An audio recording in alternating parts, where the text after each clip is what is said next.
తీసుకొని ఏమండి నూతన దంపతులుగా ఏమండి ఆగస్టులో పెళ్ళయింది. ఏమండి ఆ యొక్క మరుసటి నెలలోనే ఏమండి అపవాది మమ్మల్ని ఏ విధంగా కానీ ఏమండి మమ్మల్ని కృంగదీయాలి, ఇంకా అసలు ఈ లోకంలో నుండే తీసివేయాలనుకున్నాడు. కానీ ఆ బండిని నడుపుతున్న నాకు ఏమండి బ్రేక్ మీద కాలు వేయకుండా ఒక్కసారిగా యాక్సిలేటర్ ఇచ్చేటప్పటికి ఆ రోడ్డు దాటి వెళ్ళిపోయాం. ఏమండి మా వెనక వస్తున్న లారీ మమ్మల్ని ఏమండి ఎప్పుడైతే మమ్మల్ని హఠాత్తుగా మమ్మల్ని సంభవించి ఆ లారీ టైర్ల కింద నుజ్జు అయిపోయి ఏమండి మా యొక్క దేహము కూడా పూడ్చివేయడానికి ఏమండి అంతు చిక్కని విధంగా నలిగిపోవలసినటువంటి మా జీవితాలని 2012లోనే మా దేవుడు కాపాడాడు. ఇంతకన్నా గొప్ప సాక్ష్యం ఏముంటుంది? హల్లెలూయా. ప్రియమైన దేవుని బిడ్డ, ఈ రోజున నిన్ను దేవుడు ఆ కరోనాలో నుంచి ఎందుకు తెప్పించాడో తెలుసా? లేకపోతే ఆ సమస్య నుండి నిన్ను ఎందుకు తెప్పించాడో తెలుసా? లేకపోతే అదిగో వచ్చిన నీకు ఆ రోగము, ఆ బలహీనత, అప్పులు, శోధన, లేకపోతే కుటుంబం నుంచి వచ్చినటువంటి బలహీనతలు, లేకపోతే భార్య దూషించిందనో, బిడ్డలు నిన్ను ఏమండి నెట్టివేశారనో, లేకపోతే బంధువులు అన్నవారు నిన్ను గాయాలు చేశారనో, ఏమండి నువ్వు చచ్చిపోతే ఎవరికండి? ఏమండి ఒక 10 రోజులు ఏడుస్తారు, లేదా ఒక 15 రోజులు ఏడుస్తారు, లేకపోతే 3 నెలలు ఏమండి నీ భార్య పుస్తులు తీసి బాధపడింది. ఆ తరువాత నీ పేరు మార్చిపోద్ది, నిన్ను దేశపోయి సమాధిలో పెడితే నువ్వు కూడా కుళ్ళిపోతావు.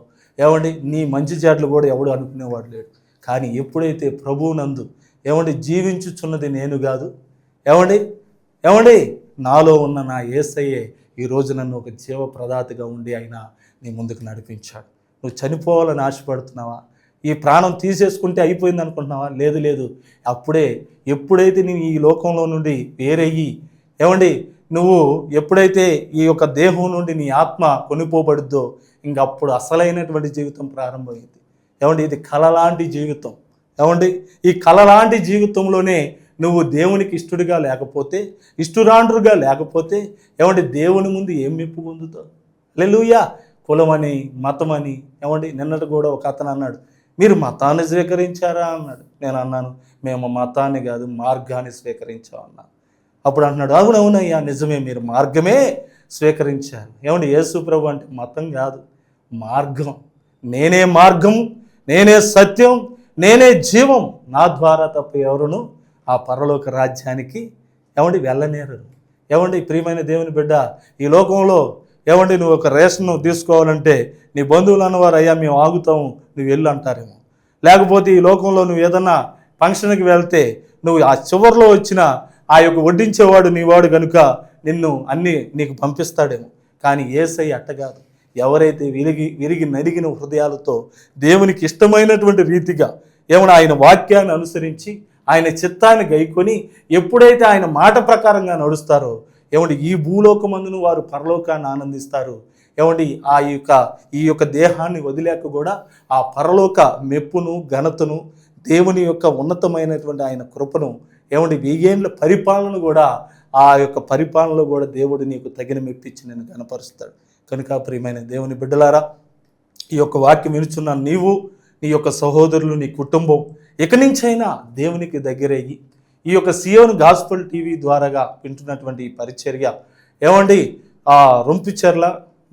రొంపిచెర్ల గ్రామం మరి కర్మేల్ మినిస్ట్రీ ద్వారాగా నా పేరు ఏ పౌల్ రాజు.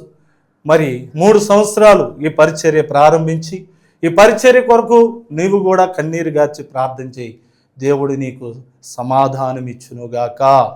ఆమేన్. కనుక ప్రియమైన దేవుని బిడ్డ, ఈ యొక్క నన్ను బలపరచువాని అందే సమస్తము నేను చేయగలను.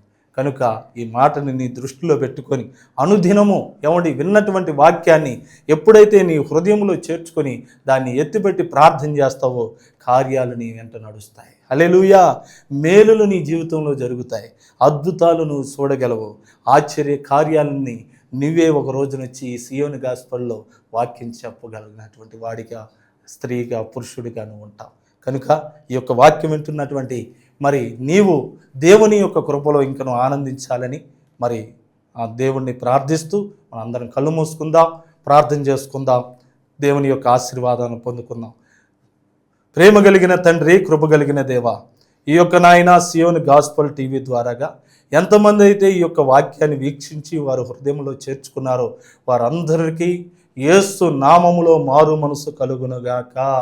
ఇంకను విశ్వాసములో వాళ్ళు బలపడునుగాక, ఇంకను ఆత్మీయ పురోగతి వర్ధిల్లునుగాక, ఇంకను నూతనమైన పరిపక్వత వారికి వచ్చునుగాక, ఇంకను నాయన ఏ కలవరంతో, ఏ దుఃఖముతో, ఏ వేదనతో అయ్యా ఈ యొక్క నాయన సియోని గాస్పల్ టీవీ ద్వారాగా ఈ పరిచర్యను వీక్షిస్తున్నారో, ఈ వాక్యాన్ని వింటున్నారో వారందరికీ నీ నామ మహిమ వారికి కనబడునుగాక. ఇంకను వారి జీవితాల్లో నూతనమైన మేలుతో నింపి, ఇంకను అయ్యా వారు నీలో నిలిచి ఉండేటువంటి కృపను వారికి దయచేసి, నాయన నన్ను బలపరచువాని అందే సమస్తము చేయగలిగిన నీ కృప వారికి కూడా తోడై ఉండి, ఇంకనూ నీ యొక్క రాజ్యములో నాయన నీ మెప్పును ఘనతను అయ్యా వారు పొందుకున్నట్లుగా సహాయము దయచేయమని యేసుక్రీస్తు నామములో ప్రార్థించి అడిగి నమ్మి పొంది ఉన్నాము తండ్రి. ఆమేన్. తండ్రి అయిన దేవుని ప్రేమ, కుమారుడైన ప్రభు అయిన యేసుక్రీస్తుని కృప, పరిశుద్ధాత్ముని అన్యోన్య సహవాసము మనకు ఏమంటే కూడి వచ్చినటువంటి బిడ్డలందరికీ, ఈ సియోని గాస్పల్ టీవీ ద్వారాగా వీక్షిస్తున్న ప్రతి కుటుంబానికి దేవుని యొక్క దేవ దీవెనలు, ఆశీర్వాదము మీకు తోడుగా ఉండునుగాక. ఆమేన్, ఆమేన్, ఆమేన్. ప్రభువు నామమున వందనాలు, స్తోత్రాలు.